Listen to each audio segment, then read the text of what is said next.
आज के लेक्चर में हम जो है स्ट्रक्चर ऑफ एटम का जो है थर्ड पार्ट देखने जा रहे हैं। लास्ट लेक्चर में हमने जो है स्ट्रक्चर ऑफ एटम में जो है जौहर की पहली मर्तबा साख्त बताने का जो तजुर्बा है रदरफोर्ड का 1911 में जो तजुर्बा किया था उन्हें, उस तजुर्बे को हमने परफॉर्म किया और सोने की पतली चादर से जब शुआ को गुजारा तो वहाँ पे शुआएं जो है वो सीधी जाना, उसके बाद में कुछ ने रास्ता तब्दील कर लेना, कुछ ने वापस हो जाना। इससे पता चला कि जौहर के दरमियान में खाली जगह ज़्यादातर मौजूद है और दरमियान में जो है कोई ऐसी ठोस चीज़ें जिससे टकराते हुए शुआएं या तो रास्ता तब्दील करती है या वापस हो जाती है। तो यहाँ पर जो है हमने देखे कि जौहर की जो साख्त बनी है वो इस तरह से बनी थी कि वहां पर जो है दरमियान में जो है भारी जर्रा जो है वो जर्रा वहां पे मौजूद था। यानी इस तरह से हमने लिए थे, इस तरह से जो है यहाँ पर जो है स्ट्रक्चर होगा, अतराफ पे जो है वहां पर जो है मंफी बारदार इलेक्ट्रॉन होंगे और यहाँ पर जो है प्रोटॉन होगा। यानी मरकज में जिसको क्या हम न्यूक्लियस कहते हैं, इस मरकज में भारी जर्रा होगा जिसको हम प्रोटॉन कहते हैं, जिसकी कलेस 1.0078 एटॉमिक मास यूनिट है। 1.0078 जौहरी इकाई जो कमियत है वो प्रोटॉन की कितनी है, तो इलेक्ट्रॉन की कमियत से वो 1000 गुना ज्यादा है। इलेक्ट्रॉन की कमियत जो है वो है 0.00055 एटॉमिक मास यूनिट। यहाँ पर ये पता चलता है कि बहुत हल्का जर्रा जो है जिसका कि कमियत को हम नजरअंदाज कर सके, ऐसी कमियत या बहुत हल्का जर्रा जो वो इलेक्ट्रॉन है, इसलिए वो मरकज से बाहर रहता है, उसके अतराफ में उस बरकी सुकुनी कशिश के जरिए प्रोटॉन से जुड़ता है और प्रोटॉन मरकज में इसलिए रहता है क्योंकि वो भारी जर्रा है। तो यहाँ पर जो है रदरफोर्ड के कहने के मुताबिक ये साख्त यहाँ पर जो बनी है उसके कहने के मुताबिक वहां पर उसने जो है ये बताया था कि किसी आंसर की अगर से जौहरी अदद है तो उसकी जौहरी कमियत 4 होगी, यानी जौहरी अदद के 2 गुना जो है जौहरी कमियत रहेगी। ये लास्ट लेक्चर में हमने यहाँ पे देखे हैं। लेकिन जब वहां पर कमियत का सही मुतालबा हुआ तो कमियत में वहां पे फर्क हासिल होने लगा। बहुत सारे आंसर वहां पर जो है ज्यादातर आंसर ऐसे मिले जिनकी कमियत जो है उसकी जौहरी के 2 गुना नहीं मिल रही थी, तो फिर यहाँ पर जो है प्रॉब्लम क्रिएट हो रहा था। तो यहाँ पर जो है जैसे हम यहाँ पर लिए नाइट्रोजन जो 714 ये बराबर है यहाँ पर, लेकिन वही अगर हम सोडियम ले रहे हैं तो इसकी जौहरी अदद है 1123, यानी इसकी जो है यहाँ पर जो है 2 गुना नहीं है, उससे ज्यादा है। फिर बहुत सारे एलिमेंट ऐसे मिले जैसे यहाँ पर अगर हम यूरेनियम देखें तो 92 to 38 है, 238। अब इसका कोई 2 गुना का कोई ताल्लुक नहीं है। इन्हें ऐसी बहुत सी कमियतें मिली है जो उसकी जौहरियत से 2 गुना से कहीं ज्यादा है, तो ये कमियत में फर्क हासिल होने लगा। तो इसका ही खुलासा जो है रदरफोर्ड ने करने की कोशिश की, लेकिन उसको दरियाफ्त नहीं कर सका। लेकिन उसके बारे में जो है पेशेंगोइया उसने कर दी थी कि जौहर में मजीद तीसरा एक बुनियादी जर्रा मौजूद रहेगा जो कमियती लिहाज से भारी जर्रा होगा और वो मरकज में मौजूद रहेगा। ये पेशेंगोइया जो है रदरफोर्ड ने पहले ही पेश कर दी थी। यानी ये कमियत का जो फर्क हासिल हो रहा था कि कमियत जो है इसकी जौहरी अदद के 2 गुना होने चाहिए, ऐसा मुतालबा ऐसा खुलासा रदरफोर्ड कर रहा था। जैसे यहाँ पर मैंने बताया कि हीलियम के लिए 2 4 है, नाइट्रोजन के लिए 6 14 है, कार्बन के लिए 6 12 है, लेकिन बहुत सारे एलिमेंट मैक्सिमम एलिमेंट ऐसे मिले जिनकी जौहरी अदद से 2 गुना जौहरी कमियत नहीं है बल्कि बहुत ज्यादा है। तो ये जो कमियत का फर्क हुआ इसको बताने में रदरफोर्ड तो नाकामयाब रहा, लेकिन वहां पर उसने जो है पेशेंगोइया कर दी। और पहली पेशेंगोई क्या की उसने कि जौहर में तीसरा बुनियादी जर्रा मौजूद रहेगा, ना तीसरे बुनियादी जर्रे के बारे में वहां पर मालूमात दे रहा है रदरफोर्ड, लेकिन दरियाफ्त नहीं कर रहा। दरियाफ्त करने वाला जो है दूसरा साइंसदान है यहाँ पर। फिर उसने ये कहा कि तीसरा बुनियादी जर्रा जो मिलेगा वो भारी जर्रा होगा, उसका मकान भी बता उसने कि मरकज में रहेगा और वो बरकी लिहाज से मुअत्तदिल होगा। सिर्फ बरकी बाहर जो है किस पर है, तो प्रोटॉन पर है जो कि पॉजिटिव है और इलेक्ट्रॉन पर कैसा है, निगेटिव है। लेकिन तीसरा बुनियादी जर्रा जो है वो कैसा रहेगा, वहां पर तीसरा बुनियादी जर्रा जो है वो मुअत्तदिल रहेगा और वो मरकज में रहेगा। ऐसी पेशेंगोई किसने कर दिया था यहाँ पर रदरफोर्ड ने कर दिया। कि तीसरे बुनियादी जर्रे की दरियाफ्त कैसे हुई, थर्ड फंडामेंटल पार्टिकल जो है इसको मालूम किया गया और उसको मालूम किया प्रोफेसर चैडविक ने। प्रोफेसर चैडविक ने जो है तीसरे बुनियादी जर्रे की दरियाफ्त की और ये मालूम किया कि तीसरा बुनियादी जर्रा जो है जिसको कि उसने नाम दिया न्यूट्रॉन का, और ये कमियत लिहाज से भारी जर्रा है, इसी की अहमियत 1.0086 एटॉमिक मास यूनिट है, जो कि कमियत के लिहाज से भारी जर्रा है, इलेक्ट्रॉन की कमियत से 1000 गुना ज्यादा है। इसकी कमियत जो है वो तकरीबन प्रोटॉन की कमियत के बराबर है।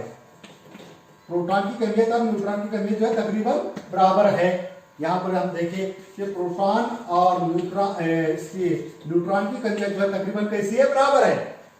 यहाँ पर जो है तीसरा बुनियादी जर्रा जो है चैडविक करके यहाँ पे प्रोफेसर चैडविक ने दरियाफ्त किया, और तीसरा बुनियादी जर्रे को जो है उसने कहा कि कमियती लिहाज से भारी जर्रा है, लेकिन बर्की लिहाज से न्यूट्रल है। न्यूट्रॉन इज न्यूट्रल, बर्की लिहाज से कैसा है, ये मुख्तदिल है।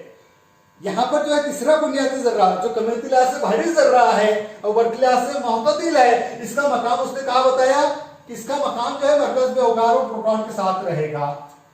यानी जौहर की जो साख यहाँ पर बनी है वो कैसे बनी, यहाँ पर कि हम अगर से देखें यहाँ पर तो प्रोटॉन और न्यूट्रॉन जो है मरकज में और इलेक्ट्रॉन उसके बाहर रहते हैं। इस तरह से यहाँ पर खुलासा यहाँ पर जो है यानी प्रोफेसर चैडविक ने जो तीसरे बुनियादी जर्रे की दरियाफ्त की, जिसकी कि पेशन गोई जो है किसने की थी, रदरफोर्ड ने की थी, कि जौहर में जो है तीसरा बुनियादी जर्रा है कि कमियत में जो फर्क आने लगा, कमियत में जो नुक्स आने लगा, वो कमियती नुक्स को जो है मास डिफेक्ट को जो है उसको क्लियर करने के लिए, उसको वाजे करने के लिए जो है रदरफोर्ड ने पहले ही कह दिया कि तीसरा ही बुनियादी जर्रा जो है वो जौहर में मौजूद है, और तीसरा बुनियादी जर्रा जो है उसका के मकाम जो है उसने बताया कि वो कमियती लिहाज से भारी जर्रा होगा और उसका मकाम जो है मरकज में रहेगा। ऐसी पेशन गोई जो है रदरफोर्ड ने की थी। लेकिन तीसरे बुनियादी जर्रे को दरियाफ्त करने वाला कौन है, तो प्रोफेसर चैडविक है। प्रोफेसर चैडविक ने जो है वहां पर तजुर्बाती तौर से तीसरा बुनियादी जर्रा जो है दरियाफ्त किया, उसका क्या नाम क्या है, न्यूट्रॉन है, जो कमियती लिहाज से भारी जर्रा है और ये बर्की लिहाज से मुख्तदिल है, इसलिए इसका मकाम कहाँ है,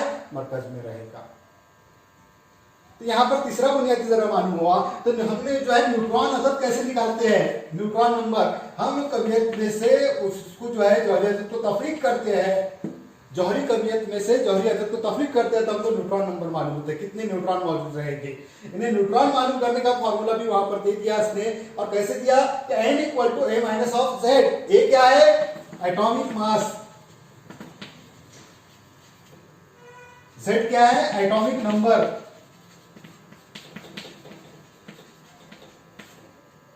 एटॉमिक नंबर और एटॉमिक मास।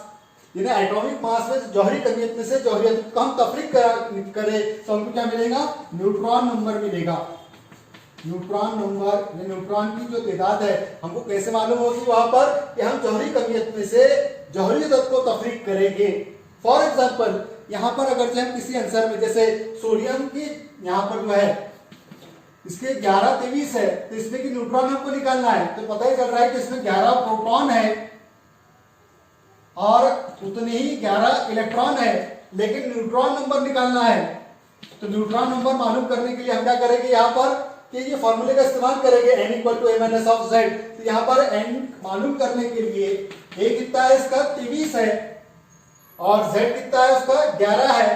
तो यहाँ पर n = 23, यहाँ पर जो है सॉरी z = 11 एंड a = 23, यानी z जौहरी अदद 11 है प्रोटॉन या इलेक्ट्रॉन की तादाद, और a जौहरी कमियत जो कितनी इसकी 23 है, तो उसका न्यूट्रॉन नंबर हम कैसे निकालेंगे, n = a - z फॉर्मूले में रखेंगे।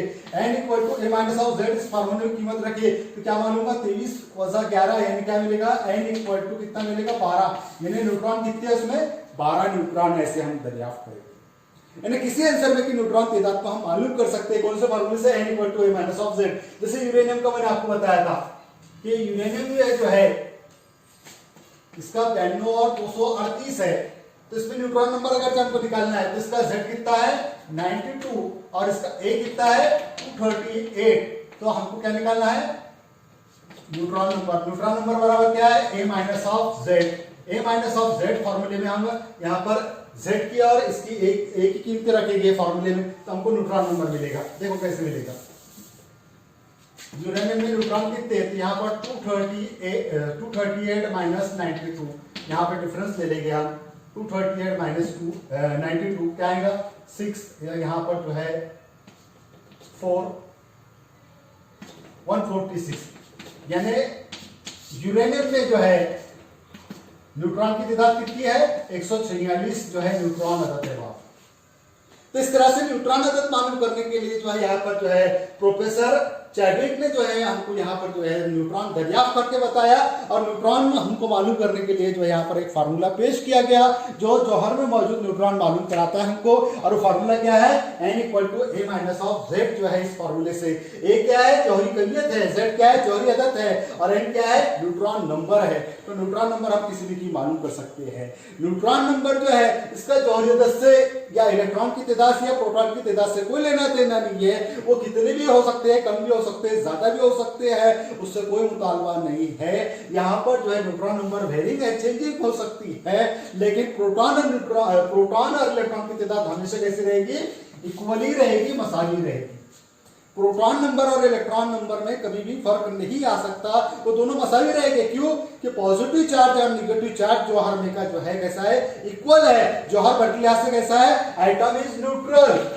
एटम कैसा है? Atom is neutral. Atom neutral है, इसका मतलब क्या है? कि जौहर में मौजूद इलेक्ट्रॉन और प्रोटॉन की तादाद हमेशा कैसी रहेगी? इक्वल ही रहेगी। न्यूट्रॉन नंबर जो है ये अलग हो सकता है। न्यूट्रॉन नंबर कम भी हो सकते हैं, ज्यादा भी हो सकते हैं। न्यूट्रॉन की तादाद का मास से कोई लेना देना नहीं है कि जौहर जो है काय पे मुनस्सिर है, तो न्यूट्रल कैरेक्टरिस्टिक जाहिर करता है, न्यूट्रल किरदार दिखलाता है। और ये न्यूट्रल किरदार जो है आपको क्या बताता है? कि जौहर में मौजूद इलेक्ट्रॉन और प्रोटॉन की तादाद हमेशा इक्वल रहेगी। यहाँ पर जो है हमने ये देखा। अभी जौहर का जो मॉडल है हमको सही मॉडल जो है रदरफोर्ड ने दिया, और क्या बताया इसमें? कि जौहर में मरकज़ा होता है जिसमें प्रोटॉन और न्यूट्रॉन रहेंगे, उसके अतराफ में मनफी बारदार इलेक्ट्रॉन रहेंगे। ये एटॉमिक स्ट्रक्चर जो है जौहर की साख जो है सही तौर से वाज़ेह करवाने वाला जो है हमारे को कौन है? तो इसका नाम है रदरफोर्ड। रदरफोर्ड ने जो है यहाँ पर जो है जौहर की साख की जो है सही मालूमात दी, और वहां पर जो है इस मॉडल साख को जो है हम कबूल करते हैं, तस्लीम करते हैं, इसको एक्सेप्ट करते हैं। लेकिन रदरफोर्ड के जौहरी मॉडल में की भी कुछ खामियां हैं, और वो खामियां किस तरह से? यहाँ पर जो है हम इसका खुलासा जो है नेक्स्ट पार्ट के अंदर देखेंगे इंशाल्लाह।